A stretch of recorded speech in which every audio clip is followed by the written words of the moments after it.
नमस्कार साथियों, मेरा नाम है डॉक्टर आशीष शंकर और मैं एक इंटरवेंशनल कार्डियोलॉजिस्ट हूँ। तो मैंने एक वीडियो बनाई थी जिसमें बलून माइट्रल वैल्वोटमी, मतलब जो बलून द्वारा माइट्रल वैल्व जो होता है उसको सिकुड़े हुए वाल्व को खोलना, उसको बलून माइट्रल वैल्वोटमी बोलते हैं। तो वो प्रोसीजर कैसे करते हैं, कब करते हैं, ये सारा मैंने उस वीडियो में बताया था। आज एक दिन जिनका कि हमने बलून माइट्रल वैल्वोटमी किया, यहाँ पे हम बलून माइट्रल वैल्वोटमी रेगुलरली करते रहते हैं हमारे इंस्टीट्यूट में। तो उनका क्या एक्सपीरियंस है आफ्टर द प्रोसीजर।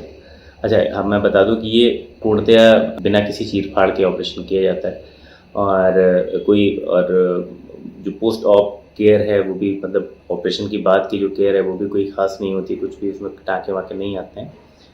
और जैसे जो पेशेंट हमारे पास आई थी नीतू जी, उनकी पहले 8-10 साल से सांस फूल रही थी, फिर 8 महीने से कुछ ज़्यादा फूलने लगी, धड़कन बढ़ रही थी, सांस फूल रही थी चलने में, 8-10 सीढ़ियाँ ही चढ़ पाती थी जैसे-तैसे करके। और आफ्टर ऑपरेशन अब वो करीब 20-25 सीढ़ियाँ चढ़ लेती हैं। सिम्पटम्स में काफ़ी इम्प्रूवमेंट है, पहले धड़कन लगती थी उसमें भी आराम है। और अगर रिज़ल्ट्स की बात करें, रिज़ल्ट्स बहुत अच्छे हैं उनमें। और अगर ये पूछे कि कितने दिन तक चलते हैं रिज़ल्ट्स, तो मैं बोलूँगा कि एवरेज 10 से 20 साल तक रिज़ल्ट्स इसके अच्छे चलते हैं। और सबसे इम्पॉर्टेंट बात ये होती है कि जैसे अगर आप सर्जरी करवाते हैं, माइट्रल वाल्व रिप्लेसमेंट करवाते हैं इस उम्र में, तो पहला तो वो छाती खोल के होता है, बड़ा ऑपरेशन है।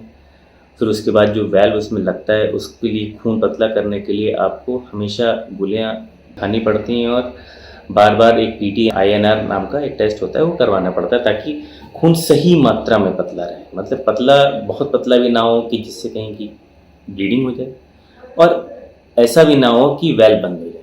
तो तमाम इसमें प्रॉब्लम्स रहती हैं। अगर बलून माइट्रल वैल्वोटमी सही एज पे करा ली जाती है तो उसके रिजल्ट्स फैंटास्टिक होते हैं। एक वेल एस्टेब्लिश थेरेपी है, कोई नई थेरेपी नहीं है, वेल एस्टेब्लिश थेरेपी, बहुत सालों से लोग करते आ रहे हैं और हमारे अस्पताल में अच्छे खासे नंबर में ये केसेस होते रहते हैं। तो एक मैंने सोचा कि लोगों की अवेयरनेस के लिए, जैसे कि बीमारी क्या है, कैसे इसके लक्षण पैदा होते हैं, कैसे स्टार्ट होते हैं लक्षण, कब आप शक करें कि ये भी हमको दिक्कत हो सकती है। जैसे इस लेडी में था, शी इज़ 29 और she is mother of 2 children. तो 2 बच्चे होने के बाद उसको फिर मतलब पहले भी थोड़ी-थोड़ी सांस फूलती थी, डिलीवरी भी हुई, नॉर्मल डिलीवरी हुई। उसके बाद फिर उसको लगा कि अब कुछ दिनों बाद लगा कि अब कुछ सांस ज़्यादा ही फूल रही है। तो मेरे पास आई, सीवियर माइट्रल वाल्व स्टेनोसिस था इसमें, मतलब कि माइट्रल वाल्व बहुत ज़्यादा सिकुड़ा हुआ था।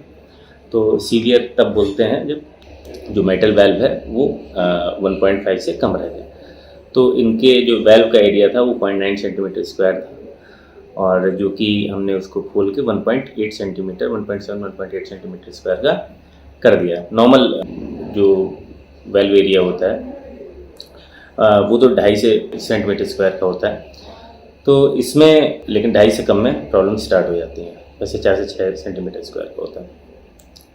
तो इसमें अब जो है symptomatically she is fine, doing good.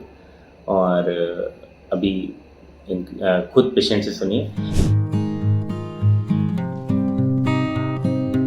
Neetu चौक से है और मतलब मुझे सांस फूलती थी, मतलब 10 साल पहले से ये प्रॉब्लम थी। मतलब मुझे वॉल में दिक्कत थी, मेन बात तो ये है।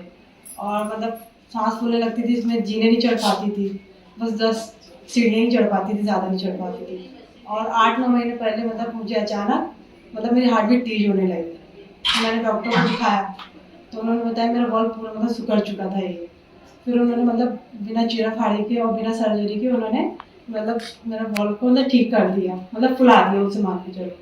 तो पहले मैं 10 सीढ़ियाँ चढ़ती थी, आज मैं 20 सीढ़ियाँ चढ़ रही हूँ। अब मुझे मतलब पहले से बहुत रिलैक्स है, बहुत आराम है, अब ठीक हूँ।